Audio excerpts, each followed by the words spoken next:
E lemos a respeito de um outro jovem chamado Moisés. Em geral, pensamos em Moisés como um homem velho, de barba. Mas foi na juventude que ele tomou a decisão que o levou à grandeza. Porque a Escritura diz, pela fé Moisés, quando homem, talvez 17 ou 18 anos de idade, recusou ser chamado filho da filha do faraó. Recusou. Ele fez uma escolha, preferindo ser maltratado junto com o povo de Deus, a usufruir prazeres transitórios do pecado. Agora, observe que ele estava no Egito. Era filho da filha de Faraó, herdeiro do trono do Egito. E talvez seria o próximo faraó. Mas ele fez uma escolha, porque sabia que seu povo, o povo de Israel, era escravo dos egípcios. E ele teve que tomar uma decisão no auge da sua glória. E no auge de tudo o que lhe foi oferecido. E ele disse não a Faraó. Não vou ser seu filho, prefiro sofrer e morrer com o meu povo.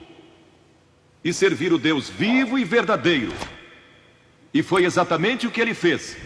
E conhecemos Moisés hoje como um dos grandes homens da história. Ele rejeitou os prazeres transitórios do pecado. E há uma diferença entre prazeres e alegria. Quem ama os prazeres empobrecerá, diz a Bíblia. E ela cita um homem que disse: entreguei meu coração à loucura e aos seus prazeres, mas tudo isso é correr atrás do vento. Quem vive em prazeres está morto, embora viva, amando os prazeres mais do que a Deus. A Bíblia diz que há pessoas que amam os prazeres mais do que amam a Deus.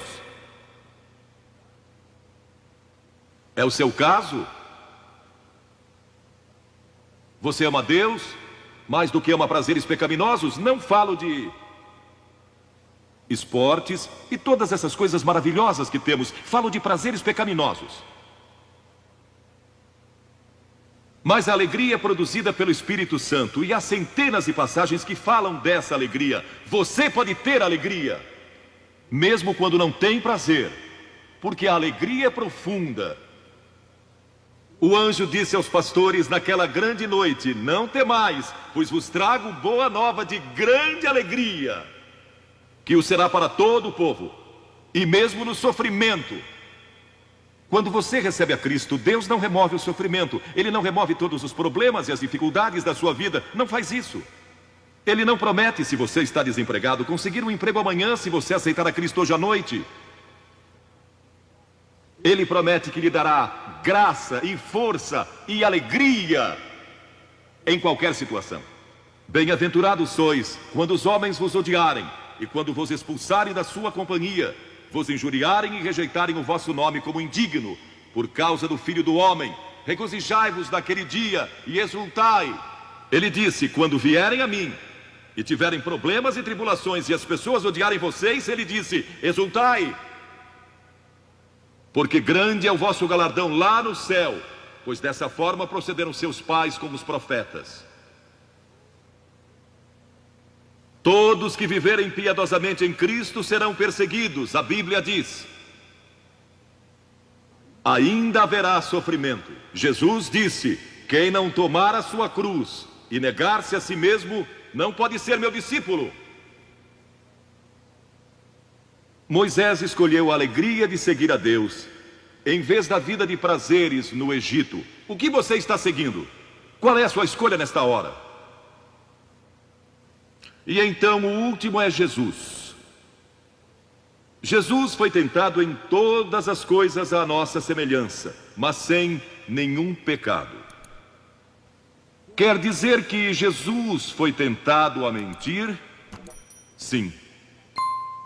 Que Jesus foi tentado a cobiçar? Sim. Que ele foi tentado a adulterar? Sim. Que Jesus foi tentado a roubar? Sim.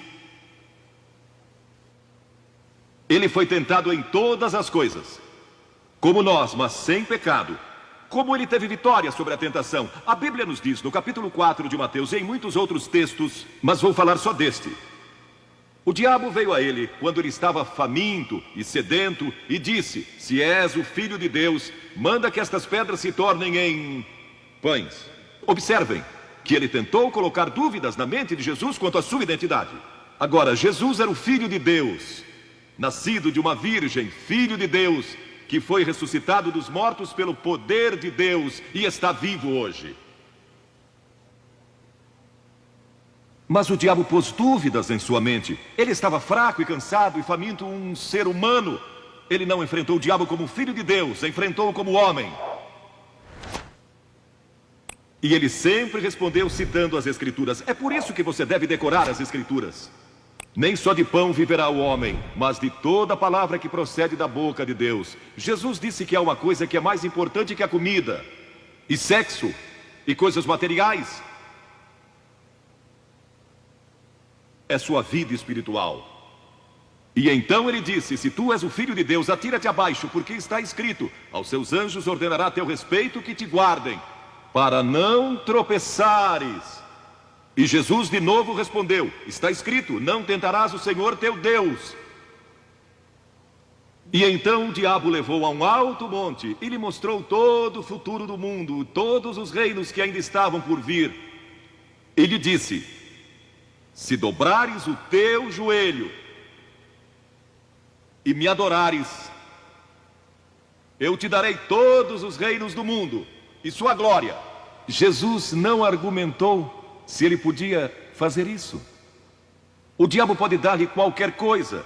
Alguns de vocês estão vendendo as suas almas por nada, coisas sem valor. A Jesus ele ofereceu o mundo todo, mas ele sabia que a cruz estava esperando por ele, e o único meio de salvação para o mundo era a cruz. Se tivesse obedecido o diabo, nós nunca teríamos tido a oportunidade de sermos salvos e perdoados. Jesus teria tomado um atalho e nós estaríamos perdidos. Mas Jesus disse: está escrito, ou melhor, começou dizendo: retira-te, Satanás, porque está escrito, ao Senhor teu Deus adorarás e só a ele darás culto. E assim o diabo deixou, e anjos vieram e o serviram. Observe como Jesus enfrentou o diabo ao ser tentado. Primeiro, ele citou as Escrituras. Segundo, ele estava cheio do Espírito Santo. E terceiro, estava na vontade de Deus. Você está disposto a dizer não às tentações do diabo? Está? Pense nisso. E está disposto a dizer sim às declarações de Cristo, de que Ele é Filho de Deus, e quer que Ele entre em seu coração e perdoe seus pecados, salvando. Eu sei, muitos de vocês foram batizados e confirmados. A maioria de vocês talvez sejam membros de uma igreja, ou se identificam com uma igreja, ou talvez vão à igreja 2 ou 3 vezes ao ano. Não sei se fazem isso ou não, mas sei que muitos o fazem. Mas não podem declarar aqui hoje: eu sei que meus pecados foram perdoados, eu sei que vou para o céu. Deus está disposto a perdoar todo o seu passado hoje por causa da cruz. Deus está disposto a dizer: eu perdoo você, porque Ele ama você. E Deus se interessa por você como se você fosse a única pessoa em todo o mundo. E você pode recebê-lo nesta noite. Você diz: o que preciso fazer? Primeiro, deve estar pronto a se arrepender dos seus pecados. O primeiro sermão de Jesus foi sobre arrependimento. E a palavra arrependimento significa mudança, mudar suas ideias, mudar seu estilo de vida. Deixar que Cristo entre e o ajude a mudar. Está pronto a fazer isso? Não pode mudar por si mesmo, mas Ele o ajudará a mudar. Não que você será perfeito. Significa que vai dar à sua vida uma nova direção. E Ele estará com você para ajudá-lo. À medida que você anda dia a dia com Cristo, você vai falhar e vai errar. Não vai ser perfeito. Mas Cristo estará com você, se estiver pronto a se arrepender. Diga a Deus: nesta hora eu pequei e me arrependo, e estou pronto a mudar. E então a segunda coisa é que você o recebe pela fé. Cliff disse há pouco que você não pode racionalizar a salvação. Há certas coisas que podemos compreender, mas muitas delas a princípio você não pode entender. Tem que vir como uma criança, dizendo: não posso entender tudo, mas eu te recebo em meu coração hoje pela fé. Pela fé que somos salvos, pela fé e não por obras, para que ninguém se glorie. Pela graça que somos salvos. E então a terceira coisa, você está pronto a sair daqui hoje dizendo: vou segui-lo e servi-lo o melhor que me for possível.